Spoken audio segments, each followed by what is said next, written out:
Namaskar, welcome to Ek Samvad at Arunim Ankuran. Today we are in conversation with archery coach Praveen Sawant, India's Dronacharya.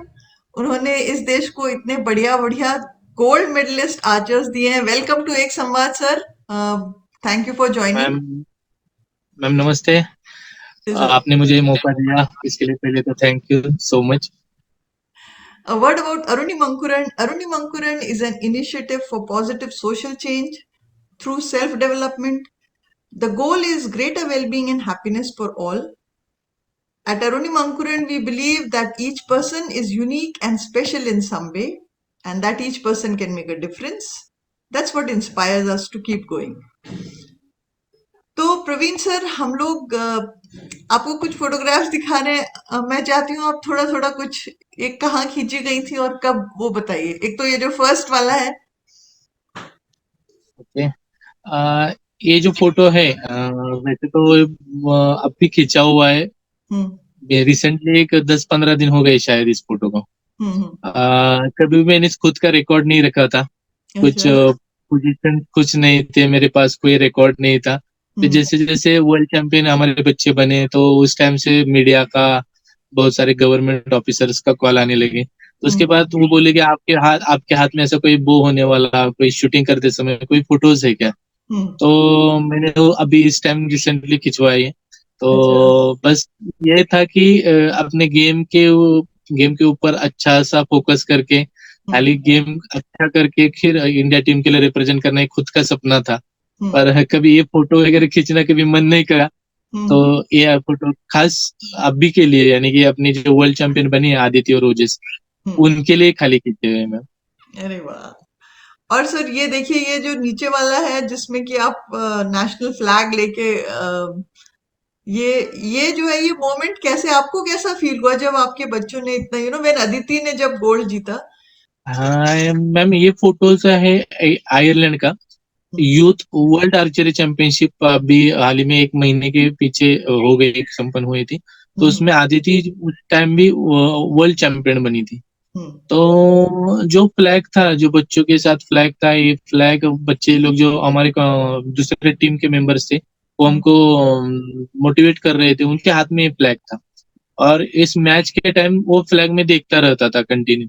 और match चल, तो उस match में उस flag को देखकर एक थोड़ा इंस्पायर हुआ था कि कोई कुछ अच्छा करने का आज मन कर रहा है। तो जैसे ही मैच खत्म हो गई, आदित्य चैंपियन बनी। और नेक्स्ट ये मैंने फ्लैग उन बच्चों से हाथ में से लिया और मैंने उसे लहराया पूरे आयरलैंड की कंट्री में। तो जो ग्राउंड था उसमें किया मैंने। तो अच्छा लगा कि ये फ्लैग अभी दूसरे कंट्री में मैं लहरा रहा हूँ। तो बस यही था इस फोटो का। और सर ये वाले, इन तीनों बच्चों के बारे में बताइए। अरे ये तो टीम के बारे में तो क्या बताएं। मेरे लाइफ में अभी तक के दौर दौर तक, यानी कि 12-13 साल हो गए कोचिंग करते समय, इस इतनी अच्छी टीम कभी भी मैंने देखी नहीं है। इस टीम में एक्सपीरियंस है, इस टीम में यंग जनरेशन है, इस टीम में डेडिकेशन है। क्योंकि जो जो 3 प्लेयर्स है उन तीनों में से हर पॉइंट, हर किसी का एक पॉइंट बहुत स्ट्रांग है। तो तीसरे का कि जो हमारे रोल मॉडल है हमारे बहुत सारे बच्चों को, बेसिकली मेरे लिए भी तो वो रोल मॉडल है। बहुत खेल के प्रति बहुत सम्मान रखने वाली और खेल के प्रति बहुत निष्ठा रखने वाली ये लड़की, पूरा इंडिया के लिए एक बहुत बड़ा योगदान उनका है। खुद भी एक डिप्टी कलेक्टर है, पर उनके उनके दिमाग में वो कभी बात नहीं बनती कि मैं इतना डिप्टी कलेक्टर हूँ। और भी वो उतने बार वर्ल्ड चैंपियन भी बन चुकी हुई है स्टेजेस में, कोई लीग स्टेजेस में, और अभी वर्ल्ड कप में भी रिसेंटली जा रही है। उसका उसका अच्छा नेचर ये है कि सर मैम, उनका रहने का तरीका, कितना भी अच्छा रिजल्ट आए पर वो डाउन टू अर्थ रहती है मैम। और फिर बाद में उनका मैं उनको एक्सपायर इस तरीके से हुआ, उनका जो कपड़े यूज करती है मैम, और जो जो क्लॉथ्स यूज करती है, हमेशा हमेशा एक रोल मॉडल रहता है मेरे लिए भी। क्योंकि उनका रहने का तरीका, उनका पूरा पूरा मैं हमारे एकेडमी जो सतारा के बच्चे हैं उनको मैं कंटिन्यू दिखाता रहता हूँ। फिर बाद में परिणीत कौर, परिणीत का और मेरा एक 2 साल से पहले का अच्छा बॉन्डिंग है। वो फर्स्ट टाइम हम एक साथ जूनियर एशिया कप इराक इस टीम के साथ थे, परिणीत और मैं। उसमें आदिति भी थी। तो परिणीत पंजाब से बिलोंग करती है। परिणीत का नेचर बहुत ही शांत है। कोई लग रहा है, कोई उसके बारे में कुछ बताना है, पूछना है, तो इजी पोलाइट से बहुत बात करती है। पर ये भी है कि उस टाइम तक वो रुकती नहीं कि उस टाइम उससे अच्छा लग रहा है। यानी कि जब किसी इक्विपमेंट में कोई प्रॉब्लम आ जाए, कभी कोई होगा, तो वो मेरे से जब करती थी तो उस टाइम आदित्य का था कि चलो ठीक है, ये करो, चलो हो गया। पर परनीत का ऐसा नहीं। परनीत लास्ट दम तक वो छोड़ती नहीं, वो कंटिन्यू, सर ये चाहिए, ये करना है, ये करना है। उसको अच्छा लग रहा है उस टाइम तक वो उसको कंटिन्यू लेके जाते। बहुत अच्छा नेचर है उसका भी। उनके सर सुरेंद्र सर बहुत अच्छे कोच हैं पंजाब से। फिर बाद में आदिति, आदिति के बारे में तो क्या बताए, पूरा यंग है। 17 साल की लड़की आज वर्ल्ड चैंपियन बन चुकी है। जो कुछ पॉइंट मैंने दिए थे उसको आर्चरी सीखने के लिए, 10th ईयर से वो कंटिन्यू मेरे पास है। तो अच्छा लग रहा है कि आदिति जैसी लड़की टीम में है। तीनों का अच्छा कोऑर्डिनेशन बन रहा है। पर जो टीम जैसे सीक्वेंस चलाती है तो उसमें परिणीत कौर फर्स्ट चलाती है, फिर बाद में आदिति चलाती है और फिर बाद में ज्योति चलाती है। उसका इसका ये तरीका है कि जो परिणीत है उसका नेचर के हिसाब से उसने अच्छा उसको खुद को फर्स्ट पे रखा हुआ है। आदिति कॉन्फिडेंट है, तो वो कॉन्फिडेंट तो उसके सेकंड प्लेस पे है। और थर्ड एक्सपीरियंस है। तो जब दोनों ने कुछ खराब किया तो ज्योति ऐसा है कि वो स्कोर उसको फिर से कंटिन्यू करके आगे जाती है। तो वर्ल्ड चैंपियन टीम है हमारे पास इंडिया के लिए। बस इतना बात करना चाहता हूँ इस टीम के साथ। सर ये जो ओजस के साथ है आपका फोटोग्राफ, इनके बारे में क्या कहना चाहते हैं? हाँ, वो जैसा ये वाला फोटो हमने खींचा था साई सोनीपत में। उसके लाइफ में फर्स्ट इंडिया टीम की जर्सी मिली, तो कुछ फोटोग्राफ्स खींचे थे, उसमें से ही फोटोग्राफ है। उसके चेहरे पे भी वो स्माइल दिख रहा है, क्योंकि उसका ड्रीम था कि इंडिया को रिप्रेजेंट करना।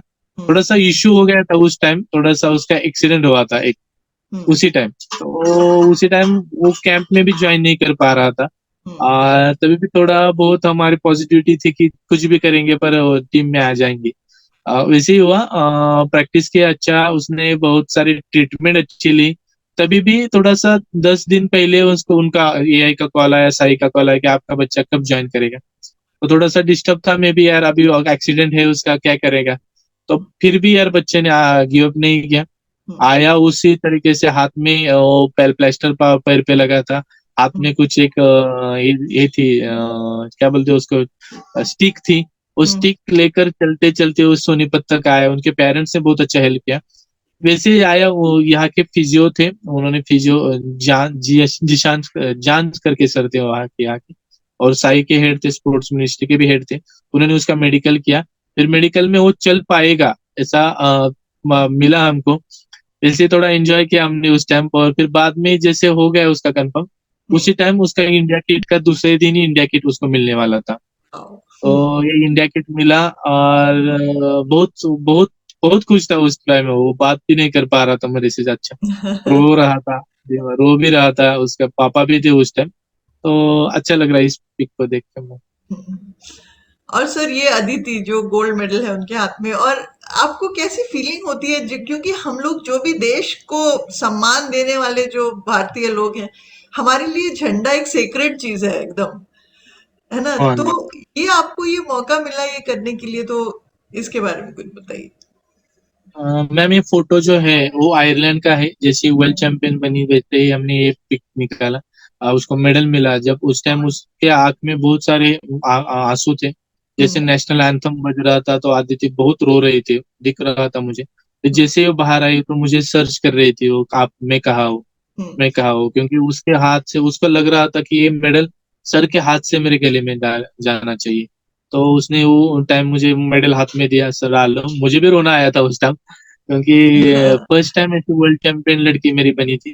तो फिर बाद में मैंने वो मेडल भी डाला। फिर मेडल डालने के बाद वो जो झंडा, जो फ्लैग है हमारा इंडिया का, वो फ्लैग तो हमने उसके उसके कंधे पे डाला, मैंने खुद ने डाला वो।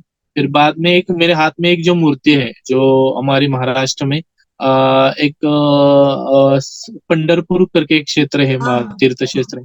हम्म। तो वहाँ के विट्ठल रुक्मिणी, ये जो श्री विट्ठल रुक्मिणी उनका एक बहुत बड़ा टेम्पल है, यहाँ से ये मूर्ति है यहाँ से। तो कुछ प्रॉब्लम चल रहे थे, तेरे लाइफ में थोड़ा प्रॉब्लम चल रहे थे उस टाइम। मुझे थोड़ा सा परमिशन नहीं मिल रही थी जाने की, थोड़ा बहुत डिपार्टमेंट डिपार्टमेंट थोड़ा सा छोड़ नहीं रहा था, थोड़ा यहाँ की ड्यूटीज थी, वहाँ बहुत सारी ड्यूटीज थी, तो इसके चक्कर में वो नहीं हो रहा था।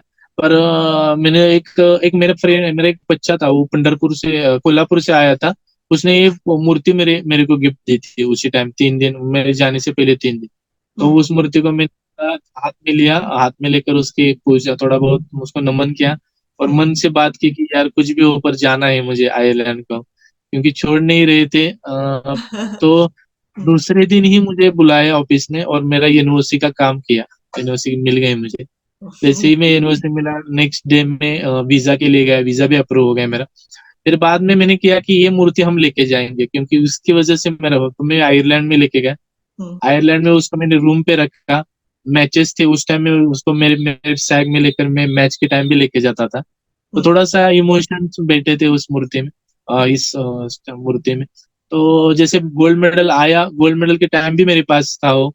तो अरे वाह। मेरा प्लान बन हाँ, मेरा प्लान बना कि चलो इसको इसको लेकर हम फोटो खींचेंगे, क्योंकि लोगों को पता चलना चाहिए कि कोई तो है, कोई दुनिया में कोई आध्यात्मिक है, कोई ऐसी शक्ति है कि जो हमें इस टाइम तक ले जा सकती है। तो हम्म। बस ये वाला ही किया। बहुत सारे लोगों ने इस फोटो को अप्रिशिएट भी किया।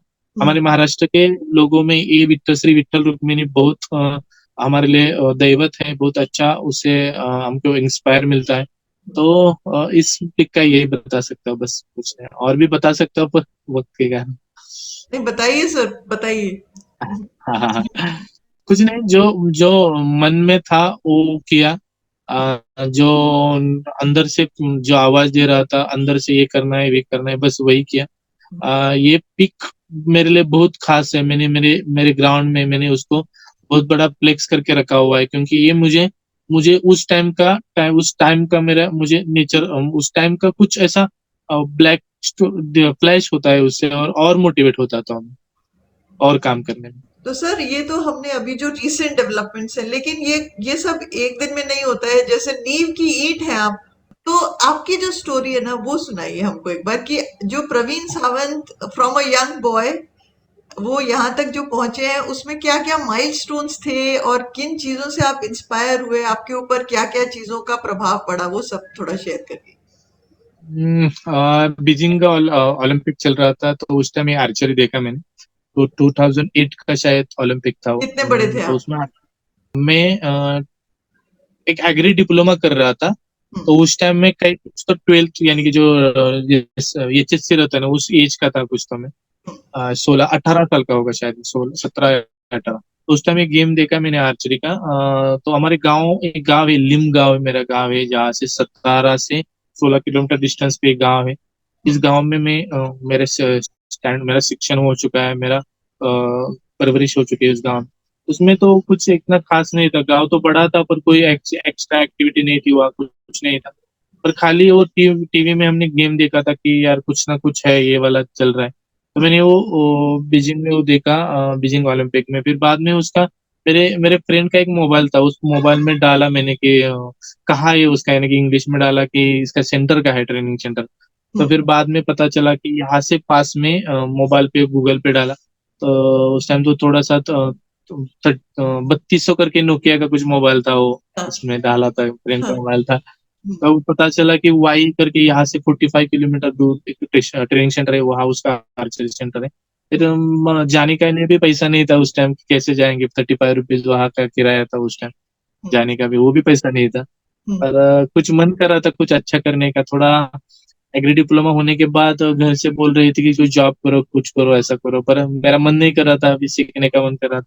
तो थोड़ा मम्मी पापा से झगड़ा भी हुआ था एक टाइम हम्म। हम्म। कि क्या करे अभी। तो झगड़े के टाइम थोड़ा सा दिमाग में आया कि मैंने वो बीजिंग ओलंपिक देखा है, तो हम्म। उसमें आर्चरी देखा है, तो वहां से कुछ कर सकते हैं वहां जाकर। फिर गया मैं उधर एक गवर्नमेंट का कोई अप्लाइमेंट कार्ड करना पड़ता है, क्योंकि हम जब कोई क्वालिफिकेशन मिलेगा तो हम अप्लाइमेंट कार्ड करते हैं, वहां से गवर्नमेंट से कोई ऑर्डर्स आते हैं कि यहाँ यानी कि ये आता है, उनका कॉल आता है, हम्म, जैसा हमारे यहाँ महाराष्ट्र में। तो मैं करने गया था हम्म, उसी टाइम शाहू स्टेडियम सतारा में आर्चरी गेम मैंने एक जो जो शाहू स्टेडियम और जो अप्लाइमेंट कार्ड जो जो ऑफिस था गवर्नमेंट का, उसमें थर्ड फ्लोर पे ये ऑफिस था, वहां से मुझे वो आर्चरी दिखी, स्टेडियम में मैच चल रही थी वो। तो भागते गया, ज्वाइन किया। हम्म, फिर वहाँ मेरे गुरु थे चंद्रकांत ऋषि सर, उन्होंने बताया कि वाई में ऐसा कुछ कुछ सेंटर है। वैसे तो मैंने मोबाइल में देखा था, पर हम्म, ऐसा डायरेक्ट नहीं जा पा रहा था क्योंकि पैसे का चक्कर था, जा नहीं पा रहा था। उसी टाइम मैंने वो आर्चरी गेम मैंने देखा और वहां से मैंने प्लान बनाया कि अभी उसको हम करेंगे।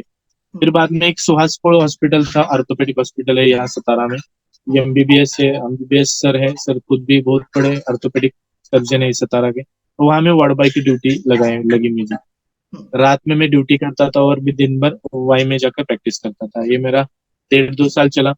हम्म, बहुत अच्छा लग रहा था कि कुछ ना कुछ करके कर रहा हो, तो थोड़ा बहुत मोटिवेशन बीच में भी था कि कुछ ना कुछ करेंगे अभी आर्चरी में। एक हम्म, फ्रेंड ने बताया कि इस आर्चरी का नेशनल स्टेट मेडल मारोगे तो तू जॉब में लग सकता है, कोई गवर्नमेंट जॉब मिल सकता है तुझे। तो हम्म, और मोटिवेशन मिला कि चलो अभी जॉब के लिए तो करेंगे।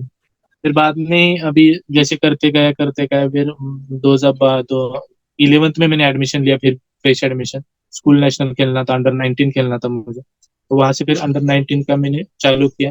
अंडर 19 जैसे ही शुरू हो गया मेरे लाइफ में, वैसे ही मेरा स्कूल का पहले साल ही मुझे स्कूल नेशनल मेडल लगा था।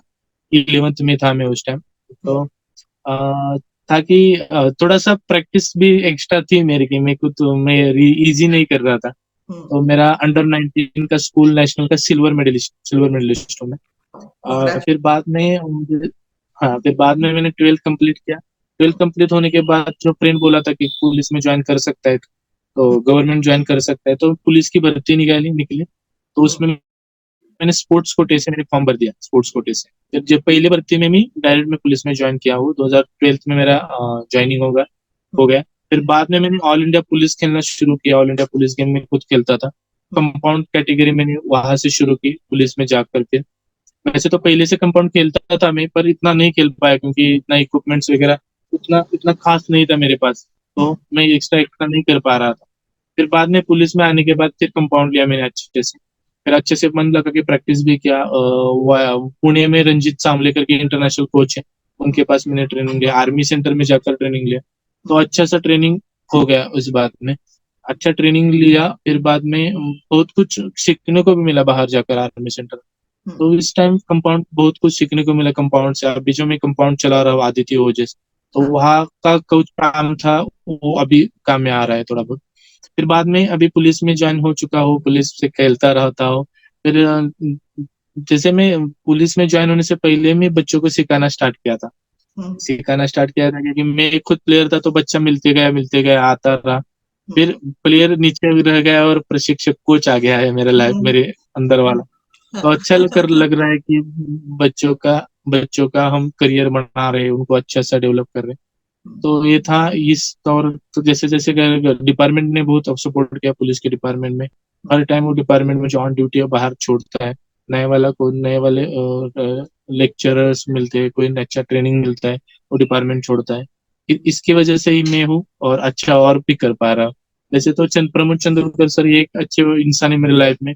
ये मेरे बहुत मोटिवेशन के आदमी है, जो अभी भारतीय दंड संगठन के सेक्रेटरी।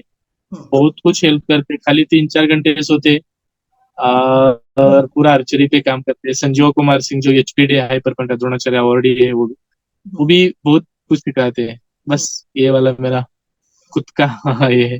हाँ, तो आप जब छोटे थे बचपन में जिस जगह में रहते थे, आपके जो मम्मी पापा हैं, जब हम लोग पहले फोन पे बात कर रहे थे तो आप बोल रहे थे कि मेरा बैकग्राउंड उतना अच्छा नहीं था वहां पर। अ, तो आपको क्या लगता है कि आपके अंदर की वो कौन सी ऐसी चीज है जिस जो आपकी पर्सनालिटी में क्या चीज है जो आपको वहां से यहाँ लेके आ गई? मेरे अभी तो इतना बहुत बड़ा नहीं हूँ मैं। जो है मेरा एक एक्सपीरियंस खुद का बता रहा हूँ। मैंने जो किया वो पूरे मन से किया, क्योंकि कुछ मिलने के लिए नहीं किया मेरी लाइफ में, क्योंकि मुझे इंडिया कोच बनना है, मैं ऐसा कर रहा हूँ वैसा कर रहा हूँ, बस खाली आर्चरी को एंजॉय करता हूँ मैं। जो आर्चरी में मिलता है, जो सुकून मिलता है, उस सुकून के लिए करता हूँ। क्योंकि जब कोई ड्यूटी से मैं घर जाता हूँ, कुछ जाता हूँ, तो बॉडी थकती है, कुछ होता है, पर जब आर्चरी दिखता है तो पूरा एनर्जी और बढ़ती है लाइफ में। मेरे अभी अभी अभी के टाइम में तो समझ में आता है, मेरे में वो आर्चरी की बात है, तो बाकी वालों में भी है, तो थोड़ा बहुत एक्स्ट्रा होगी, तो इसलिए तो ये रिजल्ट ये आ रहा है, ये वर्ल्ड चैंपियन आ रहा है। और फिर बाद में जो बच्चा मिल रहा है मुझे, जो हमारे पास जो प्लेयर आ रहा है, उनको जो मेरे डिपार्टमेंट का जो रूल्स रेगुलेशंस रहता है, जो यूनिफॉर्म्स के बारे में, एटीट्यूड के बारे में, वक्त के बारे में, जो हमारा पुलिस का ट्रेनिंग होता है, जो पुलिस के ट्रेनिंग के वैसे ही कुछ मैं बच्चों को देता रहता रहता हूँ। कुछ ऐसा अच्छा करो कि वो एक शिस्त बोलते हैं उसको, क्या बोलते हैं हिंदी में, थोड़ा एक प्लान के हिसाब से, शिस्त के हिसाब से चलाता हूँ। और टाइम का हमें बहुत बड़ा है कि टाइम में मैं नो कॉम्प्रोमाइज किसी का। और ओके। फिर बाद में जो है, जो करता हूँ मन से करता हूँ, कुछ पाने के लिए नहीं करता हूँ, वो खाली प्रोसेस के ऊपर फोकस करता हूँ, रिजल्ट के पीछे नहीं भागता। महेंद्र सिंह धोनी जी का एक बहुत बड़ा ये वर्ड्स है, कि उसको ये वर्ड से भी मैं बहुत मोटिवेट होता रहता हूँ कि रिजल्ट के पीछे मत भागो, प्रोसेस के पीछे भागो। अच्छा लगता है प्रोसेस करना, अच्छा लगता है। राइट। रिजल्ट मिले ना मिले, ये तो ऊपर वाले पे है, बिल्कुल। हम करना हमारे हाथ में है। हम हाँ। करेंगे, पर करते समय कोई कॉम्प्रोमाइज करके नहीं करेंगे। क्योंकि जो काम हमको मिला हुआ है गवर्नमेंट जो, तो अच्छे से अच्छे डेवलप के लिए करना पड़ेगा, है, बाकी कुछ नहीं। तो आप अपनी टाइम को कैसे मैनेज करते हैं? मतलब आप दोनों काम इतने अच्छे से कर रहे हैं, तो किस तरीके से बैलेंस करते अभी अभी जो कर रहा हूँ वैसे ही कर रहा हूँ। हैं? ड्यूटी पे हूँ पर काम कर रहा हूँ, कुछ नहीं। जो है जो वक्त मिलता है ड्यूटी से चक्कर में, जो 8 10 12 घंटे की ड्यूटी रहती है, ऐसा कुछ प्लान के हिसाब से नहीं चलता। पर जो वक्त मिलता है उसमें जो कुछ करना पड़ता है वो कर रहा हूँ। वैसे तो छुट्टी भी रहती है, वीकली ऑफ भी रहता है, तो वीकली ऑफ में भी पूरा दिन में ग्राउंड में बताता हूँ। मिसेस बहुत अच्छा कोऑपरेट कर रही है। मिसेस ने जो दृष्टि आर्चरी कभी एकेडमी नाम करके एक बताइए सर, एकेडमी। उनका नाम हाँ, बताइए। साइली सावंत तो उनका नाम है। अभी अभी वो प्रेग्नेंट भी है। पहले मेरी लड़की है, दृष्टि करके लड़की है, 5 साल की। अभी वो 8 महीना शुरू हो गया है उनका प्रेगनेंसी का। अभी भी वो ग्राउंड पे ही है, हम्म। और पूरा दिन का अभी अभी भी चालू है। एक ग्राउंड में एक मैच चल रहा है अभी फ्री प्रैक्टिस में, हम्म। तो कंडक्ट कर रही है अभी। तो अच्छा, उनका तो बहुत है। आपकी हाँ, आपको हेल्प करती हैं? हाँ जी, हेल्प करती है मैम। और अच्छे और कोचेस भी है, तो कोचेस भी अभी अभी कर रहे हैं, प्रैक्टिस कर रहे हैं। अब ओजेस भी ग्राउंड में मैच खेल रहा है, बहुत दिन के बाद वो सतारा के ग्राउंड में मैच खेल रहा है आकर। हम्म। तो उसको सुकून मिल रहा है, जो बाहर जाकर जो मैच खेलने का सुकून था, उसको अभी इस ग्राउंड में आकर वो भी बात किया उसने मुझे कि सर हम्म। बहुत अच्छा लग रहा है ग्राउंड में आकर मैच हाँ। खेलना। अभी रक्षाबंधन भी है आज, तो उसका भी प्रोग्राम आज ग्राउंड में है कि हमारे सारे बच्चा बॉयज को गर्ल्स राखी बांधेगी आज, वो भी प्रोग्राम अभी चालू है। पर मैं अच्छा। नहीं, पर हमारे पेरेंट्स है, मिसेस है, जो पेरेंट्स है वो कर रहे हैं, चल रहा है। अच्छा। बाकी जो आपने वो बात पूछी कि एक्स्ट्रा कुछ तो नहीं है मैम। ड्यूटी ड्यूटी मन से करोगे तो वक्त भी मिलेगा। बिल्कुल सही यानी बात। कि जो जो ड्रीम में है, हाँ जो ड्रीम, जो ऊपर वाला वो भी देखता है सर की, मैम की, जो, हाँ, जो जो मन से कर रहा हूँ, तो वो कायनात भी नहीं, वो शाहरुख खान का जो डायलॉग है उसके, कौन सा पिक्चर था उसमें था, यानी कि जो करेंगे वो पूरे मन से करेंगे तो कायनात भी बनती है, वैसा कुछ है। हाँ, हाँ।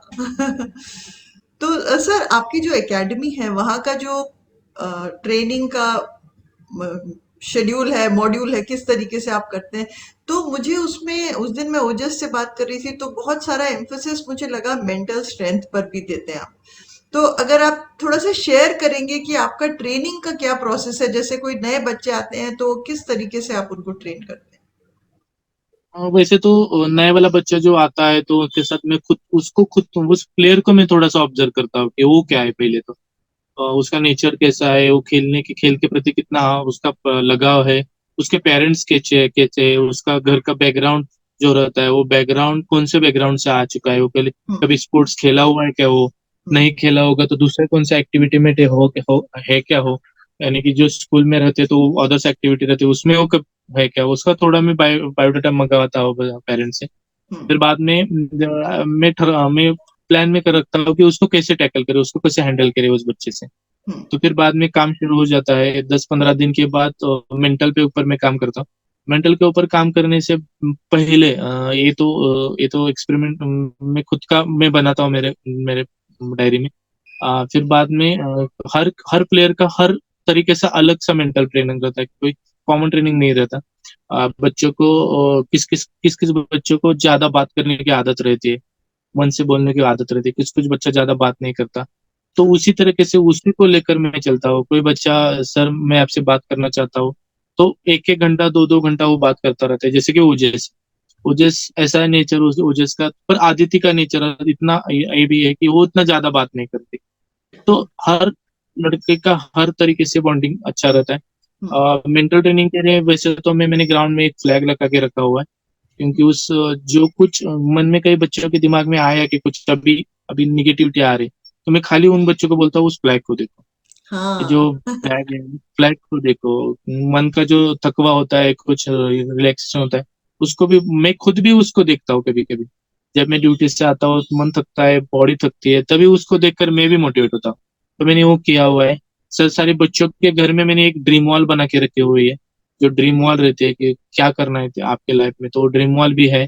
तो बेसिकली जो और बच्चों को मैं जब फ्री टाइम मिलता है बच्चों को, तो मैं स्पोर्ट्स के जो अच्छे अच्छे फिल्म्स हैं, मतलब अभी जो इंडिया में है बाहर के हैं, तो उनको मैं देखने के लिए प्रेरित करता हूँ। उनके पेरेंट्स को भी प्रेरित करता हूँ, क्या वो देखो क्या है उनका कैसा चल रहा है। तो उस हिसाब से थोड़ा बच्चों को और गेम के प्रति लगाव बढ़ जाता है। मैं मुझे तो ऐसा लगता है मैम कि जो सारथी रहता है, जो जो कोई रथ का सारथी रहता है, उसने एक्टिव काम करना है। वैसे तो मैं भी सारथी हूँ इसका। तो मेरा बिल्कुल। मेरा प्लान कि मैं अच्छे करूँ, मैं जो करूंगा वो बच्चा फॉलो करेगा। तो बेसिकली मैं जो भी शुरुआत करता हूँ मेरे से करता हूँ, फिर बाद में बच्चों से मैं चलो करता हूँ। ग्राउंड का क्लीनिंग होगा, ग्राउंड में कोई एक्टिविटी हो लेनी होगी, तो स्टार्टअप मैं करता हूँ, तो उससे बच्चा भी मोटिवेट हो जाता है। और फिर बाद में जो डिपार्टमेंट के रूल्स रेगुलेशन जो है मेंटल ट्रेनिंग के लिए, हमारे भी डिपार्टमेंट में बहुत अच्छे मेंटल ट्रेनिंग के लिए बहुत कुछ पॉइंट्स है। क्योंकि इतना इतना हेवी ड्यूटी करके आपको लोगों से अच्छा कायदा सुव्यवस्था रखनी पड़ती है। तो ट्रेनिंग में हमको दिया जाता है, तो पेशेंस वो सिखाए शेयर जाते हैं, करिए, पेशेंस। वो शेयर करिए थोड़े से। हाँ, पेशेंस कैसे रखेंगे आप। एक एक टाइम तो ड्यूटी चलती है, तो ड्यूटी में रहने का अवेलेबिलिटी अच्छी नहीं रहती, खाने का कुछ अवेलेबिलिटी नहीं रहती, तभी भी भारत देश की सेवा करनी पड़ती है। तो तो वो ट्रेनिंग में हमको सिखाया जाता है, वो बच्चों के से भी मैं वे करवाता हूँ। पेशेंस रखो, अपना खुद के ऊपर कितना भी कमियां पड़ होगी लाइफ में, वो कमियों को नजरअंदाज करके चैंपियन बनने का सोचो। और वैसे तो ग्राउंड में बहुत कुछ कमियां थी, पर मैंने कभी उसके बारे में बच्चों से ये नहीं किया, अभी भी नहीं कर रहा हूँ मैं मीडिया से कोई ऐसी दिखवास में, खुद मेरे मन से भी नहीं कर रहा कि कोई आकर मुझे मेरा ग्राउंड बनवाओ ये करो। जो है उसमें भी मैं अच्छा करूंगा। जो अभी प्लान है 2024 2028 ओलंपिक का, उसमें कुछ भी करके मेडल लाना है मैम। आर्चरी से अभी तक मेडल नहीं आ पाया अभी कभी। मेडल ये वर्ल्ड इतना खास नहीं है, पर ओलंपिक में जाकर तिरंगा लहराना है मैम। मेडल मेडल का तो क्या, मेडल तो मिलेगा ही मैम। और जब तिरंगा रह रहेगा, एक प्रोसेस कंप्लीट करेंगे तो और भी आ जाएगा। नहीं तो मेडल मेडल ये वर्ल्ड सुनते ही बच्चों को थोड़ा सा ट्रेस आता है, अभी मेडल मारना है करना है। खाली गेम को एंजॉय करो, यही है बस, बाकी कुछ नहीं मैम। थैंक यू सर, आपने अपने इतने बिजी शेड्यूल में से टाइम निकाल के हमसे बात की। और लास्ट में आप क्या मैसेज देना चाहते हैं सोसाइटी को, किस तरीके से सपोर्ट करना चाहिए स्पोर्ट्स पर्सन्स को, या क्या मैसेज है आपका सोसाइटी के लिए? हाँ मैं वैसे तो मैं बहुत कम ईयर का हूँ अभी तक, इतना कुछ बात समाज को ऐसा संदेश देने की इतना कुछ नहीं, अभी सीख रहा हूँ। और कुछ हम्म, एक है कि जो खेल खेला जाता है वो किसी को हराने के लिए या किसी को जिताने के लिए मत खेलना खेलना नहीं चाहिए। हम्म, खेल अपने विचारों को और अच्छे अच्छे अपने अपने लाइफ को बेटर बनाने के लिए खेलना चाहिए। हम्म, कि लाइफ में कभी भी कोई डाउनफॉल आ जाए, कभी अच्छा हो कभी बुरा हो, हम्म, तभी एक जैसा फीलिंग्स रखने के लिए खेल खेलना है। खेल के प्रति सद्भावना बनाए रखनी चाहिए। खेल के प्रति त्याग होना चाहिए कि डेडिकेशन होना चाहिए, त्याग होना चाहिए कि कुछ भी होगा लाइफ में तब कोई कंपटीशन आएगी, कभी कोई मेडल आएगा तो वो त्याग हमें बहुत मैटर करेगा। क्योंकि कभी लाइफ में कभी कोई आया कि मेरा खुद का भी थोड़ा प्रॉब्लम आ गया है कि 26 तारीख को मेरी डिलीवरी मिसेस की और 27 तारीख को टीम चाइना जा रही है, तो मैं भी उस टीम में हूँ। तो मन करता है कि अभी लाइफ में ये टाइम है, मन करता है कभी कभी रुकना, विशेष को मेरी जरूरत है, पर अभी एक दूसरा भी मन करता है कि इंडिया को रिप्रेजेंट करना है, इंडिया के लिए मेडल मारना है, एशियन गेम्स में अच्छा रिजल्ट करना है। तो थोड़ा बहुत प्लान में वो भी रखना चाहिए लोगों ने, क्योंकि लाइफ में कोई भी अप डाउन होगा, कुछ होगा, पर गेम के प्रति कभी कॉम्प्रोमाइज नहीं करना चाहिए। और फिर बाद में गेम सब कुछ देता है, लाइफ में पैसा देगा, सम्मान देगा, सब कुछ करेगा करेगा, पर डाउन टू अर्थ रहो। लाइफ में कितनी भी बड़ी उपलब्धि भी लाइफ में कुछ अच्छा कुछ नया होगा तो उसको सीधे अच्छे तरीके से ले लेंगे। अच्छा रिजल्ट आया तो भी कुछ नहीं करेंगे, और कम रिजल्ट आएगा तो उसको लिए मन भी नहीं ये करेंगे, थोड़ा नर्वस नहीं होंगे। तो एक स्टेज से चलेंगे, और एक स्टेज से चलेंगे तो अच्छा मिलेगा।